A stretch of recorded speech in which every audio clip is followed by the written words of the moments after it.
नमस्कार। आज के इस विशेष कार्यक्रम में आप सबका स्वागत है। आज हमारी विशेष मेहमान आचार्य प्रतिष्ठा हैं। आचार्य प्रतिष्ठा किसी परिचय की मोहताज नहीं है।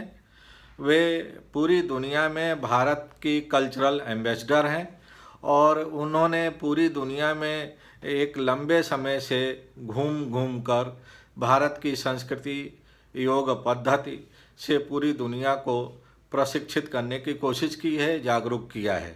आज हम आचार्य प्रतिष्ठा से जानने की कोशिश करेंगे कि योग को लेके जो भारत के अंदर तरह तरह की धारणाएं बनती जा रही हैं, योग का बाजारीकरण हो रहा है, योग का राजनीतिकरण हो रहा है, योग का व्यवसायीकरण हो रहा है, उस पर उनकी क्या राय है। दूसरा, उनसे ये भी जानने की कोशिश करेंगे कि योग और आयुर्वेद और एलोपैथी के बीच में जो विवाद शुरू हुआ है सर्जरी को लेके, इस विवाद को वे किस रूप में देखती हैं। और तीसरा, उनसे यह जानने की कोशिश करेंगे कि जो आने वाला बजट है 2021 का, उसमें कला, संस्कृति और योग के क्षेत्र में जो लोग काम कर रहे हैं उनके लिए सरकार से उनकी क्या अपेक्षाएं हैं। तो इन सारे विषयों पर मैं उनकी विस्तार से राय जानने की कोशिश करूंगा और आप लोगों तक पहुंचाने की कोशिश करूंगा।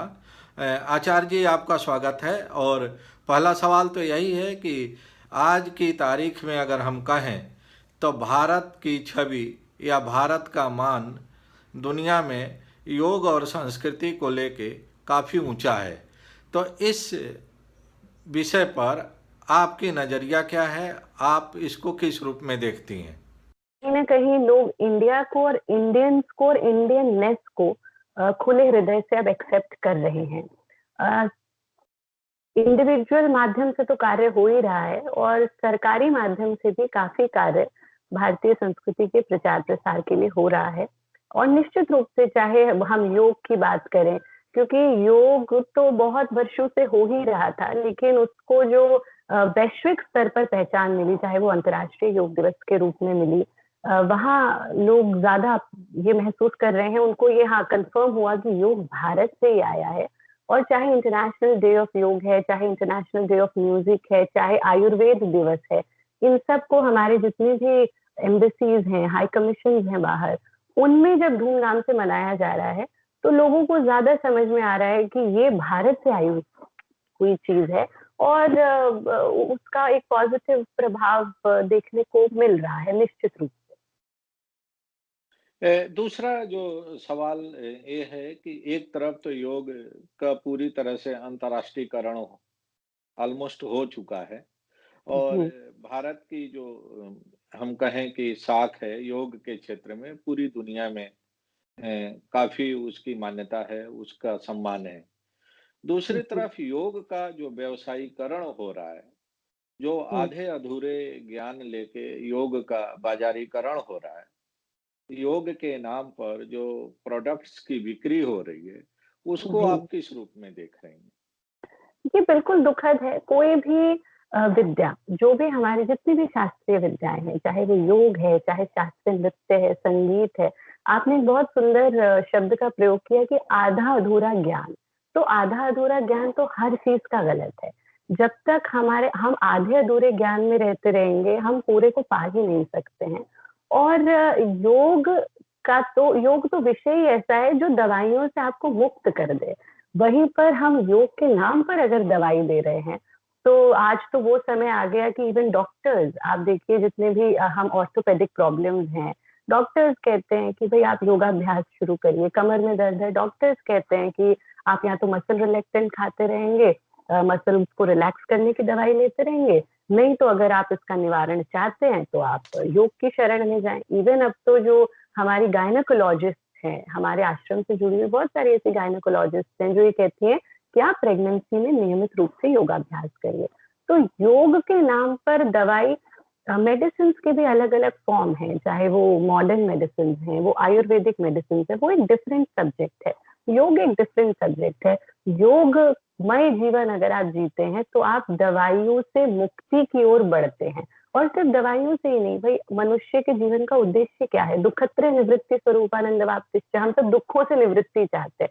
फिर चाहे वो तन के धरातल पर है, मन के धरातल पर हम दुखी हैं, सामाजिक धरातल पर हम दुखी हैं, और योग ही वो एकमात्र माध्यम है जो हमें दुख से बाहर निकाल करके सुख तो देता ही है, पर वो सुख से भी आगे की बात करता है, और वो है आनंद।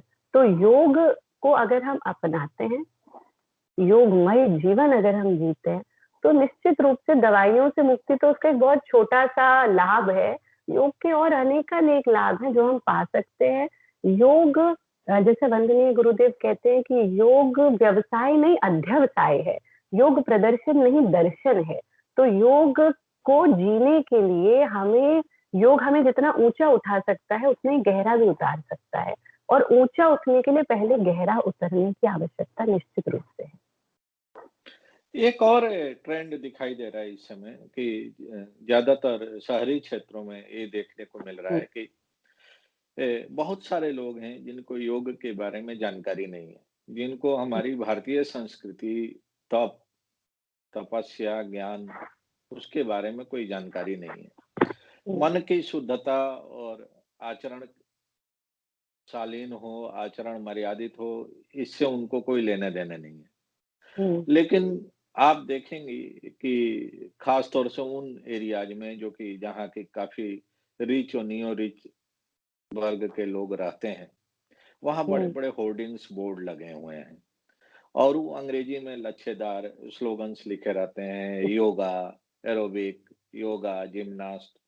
तो योग को एरोबिक से जोड़ के योग को पाश्चात्य नृत्य से जोड़ के हुँ, जो लोग योग के नाम पर जो व्यावसायिक अपना प्रतिष्ठान चला रहे हैं, जो ट्रेनिंग का हुँ, एक तरह से कहें कि स्वांग रच रहे हैं, उसको आप किस रूप में देख रही हैं? वो कितना नुकसान पहुँचा रहे हैं हमारी योग हुँ। पद्धति को, योग विद्या को और योग के जो सम्मान है पूरी दुनिया में और एक हर व्यक्ति के आध्यात्मिक जीवन में, उसको जी। कितना वो लोग डैमेज कर रहे हैं? इसको मैं बहुत सरल भाषा में ऐसे कहूँगी कि belonging to a family of yogis, हमें योग घुट्टी में मिला, और हमने योग की यात्रा को पहले योग से योगा बनते हुए देखा। पहले तो वो योग से बन गया योगा, फिर बन गया योगा एंड प्राणायाम, फिर बन गया योगा एंड मेडिटेशन।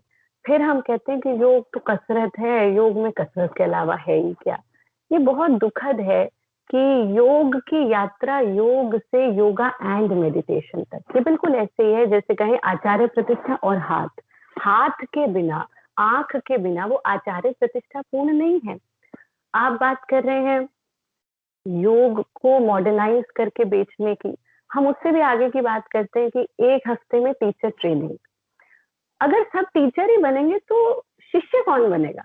जब तक आप लर्नर नहीं हैं, तब तक आप टीचर कैसे बनेंगे? तो ये जो शॉर्टकट्स हैं, वो हर विधा में, सिर्फ योग में ही नहीं, जितनी भी हमारी शास्त्रीय विधाएँ हैं, सब में यही हो गया है कि हर कोई टीचर तो बनना चाहता है, पर शिष्य कोई नहीं बनना चाहता, लर्नर कोई नहीं बनना चाहता, सीखना कोई नहीं चाहता, और इसी वजह से मोक्षायतन ने अपने उन पारंपरिक विधाओं को जीवित रखा कि ऐसा नहीं हो सकता कि 1 हफ्ते में आप टीचर बन जाएँ। अरे आप कोई भी सब्जेक्ट पढ़ते हैं, मेडिकल की भी पढ़ाई करते हैं, 6 साल लगता है। आप कथक नृत्य क्लासिकल म्यूज़िक की भी पढ़ाई करते हैं, 4 से 6 साल लगते हैं। फिर योग जैसा गहरा विषय, उसमें आप 1 हफ्ते में टीचर बना दें, ये संभव है ही नहीं। हाँ, ये इसको हम पॉज़िटिवली, क्योंकि हर चीज़ में हम नकारात्मक दृष्टिकोण ना रखें, तो ये कह सकते हैं कि चलिए जहाँ खड़े हैं वहाँ से यात्रा तो शुरू कर दी, लेकिन वो यात्रा भी अगर हम गलत ढंग से आरंभ करें और गलत गंतव्य की ओर कर रहे हैं, तो फिर तो उसका रिज़ल्ट हमें पॉज़िटिव नहीं मिलेगा। इसलिए ये बहुत आवश्यक है कि जितनी हमारी क्लासिकल परंपराएँ हैं, जितनी हमारी ट्रेडिशनल विधाएँ हैं, उनको हम उनके मौलिक रूप में रखें। हम अपने स्टूडेंट्स से भी यही कहते हैं, आप क्रिएटिव हैं, आप कोई चीज़ क्रिएट कर रहे हैं, तो ये बताइए कि ये मेरी क्रिएशन है। ये मत कहिए कि ये ट्रेडिशनली ऐसा है, क्योंकि जब आप कहते हैं ये ट्रेडिशनली ऐसा है, तो आप उस विधा को हार्म पहुँचा रहे हैं, और फिर कहीं न कहीं उसका जो मूल रूप है, वो समाप्त होता चला जाएगा। आप ऐसे देखिए कि जब हम विद्यार्थी थे, तो हम पढ़ते थे देयर आर 4 फॉर्म्स ऑफ योग या 5 फॉर्म्स ऑफ योग, हठ योग, राजयोग, भक्ति योग, ज्ञान योग, कर्म योग। आज जब हम किताबें देखते हैं, तो कितनी तरह के फॉर्म्स हो गए और उनको किताबों में भी स्थान मिल गया है। तो ये कोई अच्छी चीज़ नहीं है कि हर व्यक्ति विशेष ने अपना एक फॉर्म डेवलप किया। या तो आप ये कहें ये मॉडर्न है, कंटेम्परेरी है। ये मत कहिए ये ट्रेडिशनल है या ये पौराणिक है जो ट्रेडिशंस के साथ आ रहा है। उससे जो उसका ट्रेडिशनल एस्पेक्ट है वो कहीं न कहीं खराब होता है। पर ये भी सत्य है जैसे वंदनीय गुरुदेव कहते हैं कि जहाँ खड़े हैं यात्रा आरंभ कर दीजिए। तो पॉजिटिवली देखें तो कम से कम शुरू तो कर रहे हैं। हो सकता है उनके अंदर ये भाव आए कि अब हम कुछ और इससे आगे बढ़ने की कोशिश करें और फिर आगे की यात्रा भी शुरू हो जाए। क्योंकि हम लोगों ने जो आदरणीय गुरुदेव से सुना है और सीखा है, जी, उनका पहला तो यही रहता है, सुझाव कहें या आदेश कहें कि सबसे पहले आप अपने मन को, अपने आचरण को बिल्कुल। मर्यादित करो, शांत करो और उसके बाद योग की शुरुआत करो। जब तक मन शांत नहीं है, आचरण आपका हुँ, मर्यादित नहीं है, आपका खान-पान हुँ। नहीं है अच्छा, तब तक आप योग जैसी इतनी जो हम कहें कि गूढ़ विद्या, डिवाइन जो गिफ्ट है बिल्कुल। मानवता के लिए, उसको आप कैसे उस रास्ते पर चल सकते हैं? बिल्कुल, और ये तो भी सत्य है कि जब जब आप यात्रा आरंभ करेंगे, जैसे कि गुरुदेव हमेशा कहते हैं कि जब आप यात्रा आरंभ करेंगे तो ये विकार स्वयं हम विकार मुक्ति होती चली जाएगी, लेकिन ये आवश्यक है कि हम यात्रा पर सही मार्ग पर चल रहे हों।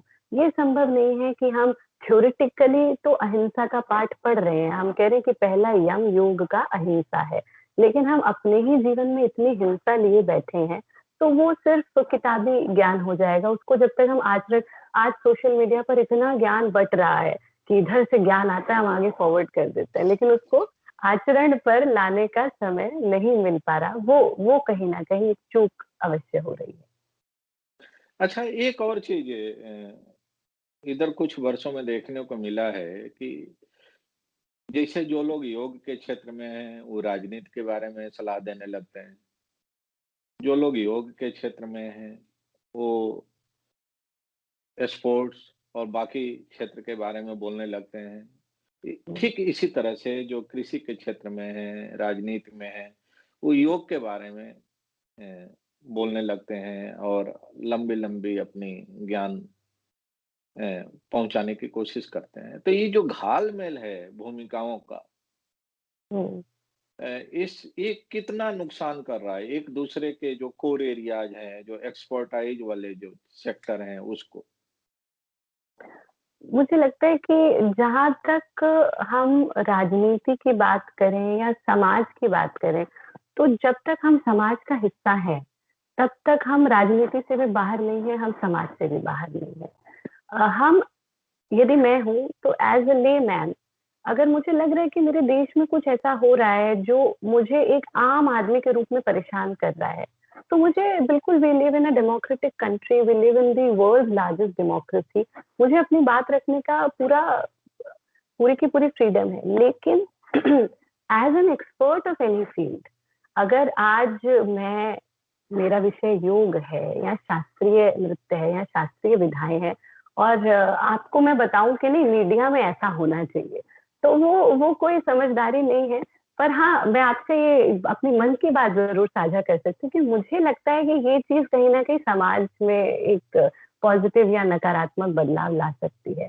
यानी as world's largest democracy I have the right to speak out my mind लेकिन अगर हम एक्सपर्टीज़ की बात करें, तो जो जिसका विषय है वो ही विषय हमारा है और उस विषय से जुड़ी हुई जितनी भी चीज़ें हैं, वो निश्चित रूप से आप अपने सब्जेक्ट की बात करें और उससे बाहर मुझे नहीं लगता कि इनफैक्ट आई फ़ील कि अगर हर व्यक्ति अपने-अपने क्षेत्र का कार्य पूर्ण रूप से और अच्छी तरह से करे, तो हमारा समाज बहुत अच्छे ढंग से चल सकता है। लेकिन जब हम अपने क्षेत्र को छोड़ कर के दूसरे क्षेत्र में जिसे हमारे यहाँ लोकल भाषा में कहते हैं टाँग अड़ाने की कोशिश करें, तो फिर गिर गिर भी सकते हैं और हादसा भी हो सकता है, वो तो स्वाभाविक है। मैं यहाँ एक उदाहरण देना चाहता हूँ रावण का। रावण ने जब सीता जी का अपहरण किया था, तो हुँ, वो भी अपने असली रूप में सीता जी के पास नहीं गया था। वो एक छद्म हुँ, रूप बना के गया, एक सन्यासी का वेश बना के गया, जो कि हम लोगों ने पढ़ा है। अपने जी। धार्मिक ग्रंथों में।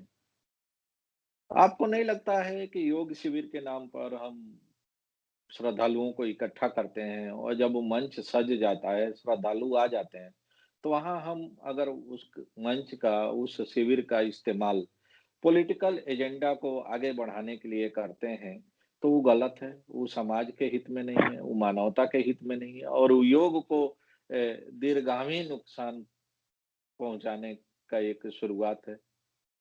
हुँ। बिल्कुल, अगर जो जैसा हमने कहा कि जो हमारा विषय है, लेकिन ये भी हमें देखना है कि हम सब हैं तो समाज का हिस्सा और हर किसी को कुछ पसंद है, कुछ नापसंद है। एज़ ह्यूमन्स एक माँ भी होती है, 2 बच्चे होते हैं, तो उसमें से फ़ेवरेटिज़्म हो जाता है कि ये मुझे पसंद है, ये मुझे पसंद नहीं है। तो अपनी बात अगर हम रखते हैं, तो वो डेमोक्रेसी है। लेकिन अगर हम किसी एक विधा के नाम पर गलत चीज़ परोस रहे हैं, तो वो निश्चित रूप से सही नहीं है, वो उचित नहीं है। तो आपको लगता है कि जितने एबेरेशंस या हम कहें कि एक तरह से भटकाव दिखाई दे रहा है योग हुँ, को लेके अलग-अलग संस्थाओं के ज़रिए और व्यक्तियों के ज़रिए, इसको रेगुलेट करने के लिए कोई एक रेगुलेटरी बॉडी होनी चाहिए शासन स्तर पर या योग से जुड़े हुए जो लोग हैं, जो महापुरुष हैं, उनको मिल के कोई इस तरह की सेल्फ रेगुलेटरी ही बॉडी बनाना चाहिए, जो कि अंकुश लगा सके इस तरह के बाज़ारीकरण का, इस तरह के जो हुँ, राजनीतिकरण का, जो योग के नाम पर बिल्कुल। तेज़ी से बढ़ रहा है और देखने को मिल रहा है। जी, जी, बिल्कुल और मुझे इसमें लगता है कि आयुष मंत्रालय भी काफ़ी कार्य कर रहा है। ऐसी कुछ बॉडीज़ भी बनाई गई जैसे डायबिटीज़ प्रोटोकॉल कमिटी बना कर के पूरी डायबिटीज़ की प्रोटोकॉल का गठन किया गया। फिर IYA भी एक बॉडी बनाई गई। पर कहीं न कहीं बिकॉज़ जब हम इन मीटिंग्स को जॉइन करते हैं, इन मीटिंग्स में आते हैं, जैसे एक बड़ा आम-सा मुद्दा है कि एक ही आसन को या एक ही क्रिया को 10 जो स्कूल्स हैं योग के, वो अपने-अपने नाम से करते हैं। लेकिन वो जो जहाँ भावना जुड़ी है कि हमने तो अपने गुरु से ऐसा सीखा है, तो उसको हम एक कर देना, ये चीज़ें हमने मीटिंग्स में कई बार अनुभव की कि वो संभव नहीं हो पाया।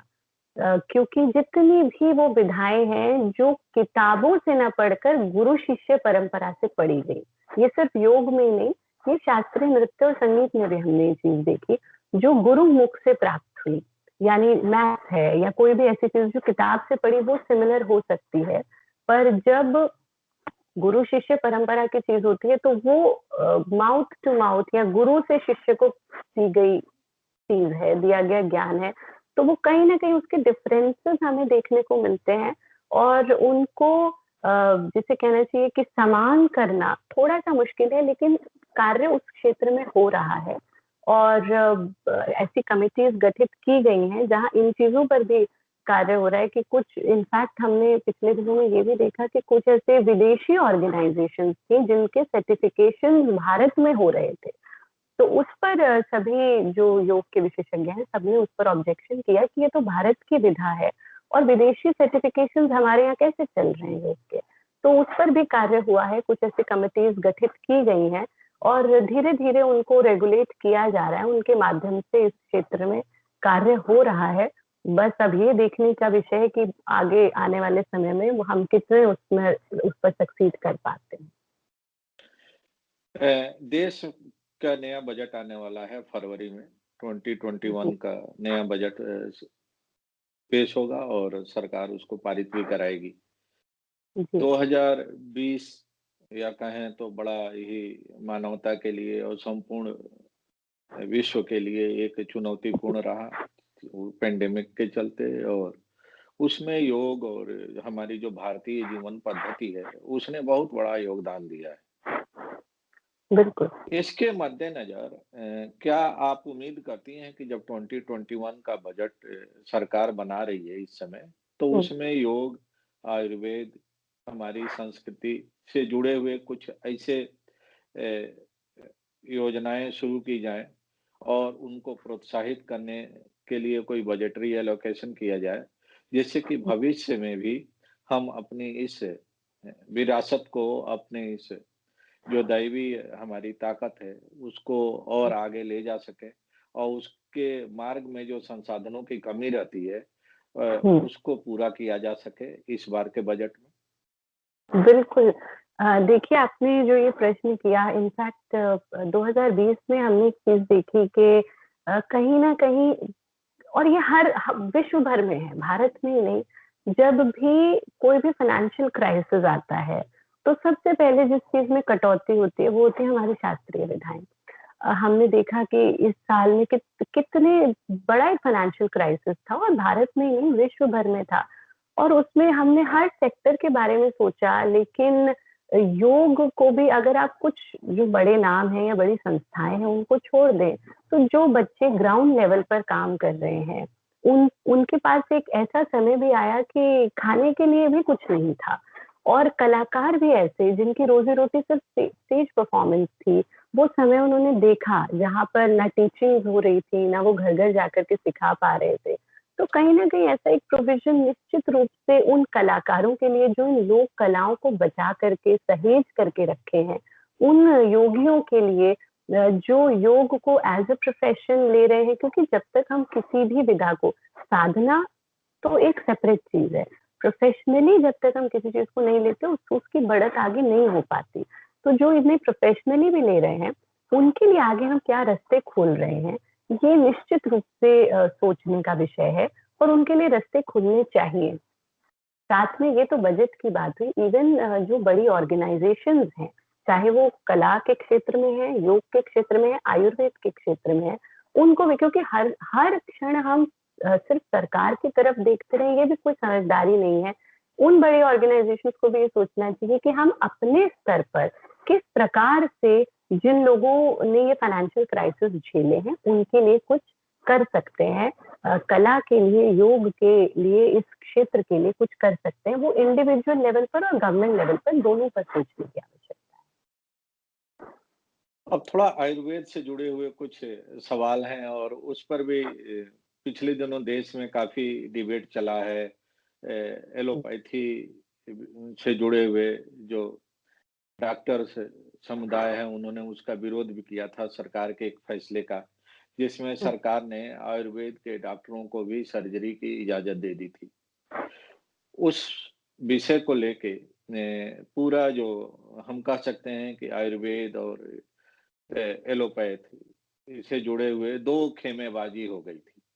हुँ, आचार्य गुरुदेव का भी उस पर एक अपना नज़रिया था और उन्होंने बहुत दो टूक शब्दों में बिना ये चिंता किए कि उनके इस वक्तव्य से किसको हुँ, अच्छा लगेगा, किसको बुरा लगेगा। उन्होंने साफ-साफ कहा कि नहीं, सर्जरी का जो अ, अधिकार है या जो मान्यता है, वो आयुर्वेद का स्पेशलाइज़ेशन नहीं है। तो इसलिए आयुर्वेद के डॉक्टरों को सर्जरी से दूर रखना चाहिए। ये काम एलोपैथी का है, एलोपैथी के लोगों को ही करने देना चाहिए। आयुर्वेद बहुत व्यापक है और उसके पास और भी बहुत सारे कार्य हैं जिसको करने की हुँ, ज़रूरत है और अगर आयुर्वेद से जुड़े हुए लोग अपने उन्हीं कार्यों को ठीक से अंजाम दें, तो हुँ, आयुर्वेद का भी बहुत मदद हो सकती है और हुँ, मानवता की भी रक्षा हो सकती है और सेवा हो सकती है। इस पर हुँ। आपका क्या नज़रिया है? देखिए जब हम चरक संहिता पढ़ते हैं या आयुर्वेद की प्रॉपर ट्रेनिंग जो लोग लेते हैं, तो सर्जरी उसका एक पार्ट होता है। ऐसा नहीं है कि सर्जरी आयुर्वेद का पार्ट नहीं है और हो सकता है जहाँ तक मैं गुरुजी की भी बात को समझ पाई कि जो उसके एक्सपर्ट्स हैं, यानी एक तो है कि हमने सिर्फ़ जैसा हमने कहा ना वो टीचर ट्रेनिंग 1 हफ्ते वाला या 1 साल वाला किया है। Of course they are not eligible to do that, तो वो तो एलिजिबल ही नहीं है। लेकिन जो विधिवत रूप से आयुर्वेद की पढ़ाई किए हैं, जिन्होंने सर्जरी सीखी है अ, वो उस दिशा में उनको भी अगर हम आगे बढ़ने का मौका दें, जो प्रॉपर्ली ट्रेन्ड हैं, तो मेरा दृष्टिकोण ये है कि वो गलत नहीं है क्योंकि उन जहाँ हम एक और बात करें कि उन विधाओं को हमें बचाने की आवश्यकता है और उनका लाभ लोगों तक पहुँचाने की आवश्यकता है, तो निश्चित रूप से अगर कोई एलिजिबल ही नहीं है, तो प्रश्न ही नहीं उठता।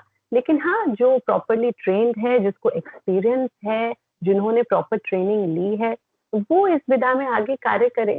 तो उसमें कोई बुराई नहीं है। और जहाँ तक क्योंकि कोई भी विषय होगा उसमें सहमति भी होगी, असहमति भी होगी। तो घर में भी अगर कोई भी बात होती है, कोई बड़ा भी कुछ कहता है, 2 बच्चे हैं तो दोनों में सहमति और असहमति हो जाती है। लेकिन जहाँ तक आयुर्वेद और सर्जरी का मैटर है, तो चरक संहिता जब हम पढ़ते हैं या आयुर्वेद जब हम पढ़ते हैं तो सर्जरी उसका एक पार्ट है। अब ये निर्भर करता है कि आज हमारे पास कितने ऐसे ट्रेन्ड लोग हैं जो ये कर सकते हैं या नहीं कर सकते। बहुत बहुत धन्यवाद इतनी महत्वपूर्ण जानकारी साझा करने के लिए। प्रणाम। धन्यवाद।